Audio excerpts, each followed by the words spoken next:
দুর্বা মেসে থেকে কলেজে পড়াশোনা করে।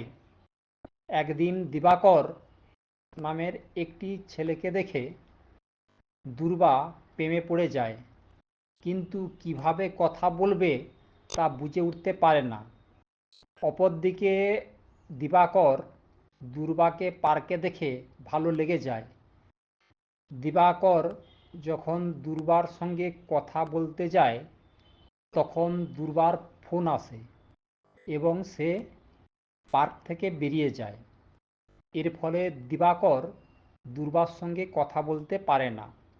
অপরদিকে দুর্বা দিবাকরের সঙ্গে কথা বলার জন্য মোবাইল হারানোর নাটক করে এবং দিবাকরের সঙ্গে কথা বলতে সক্ষম হয়।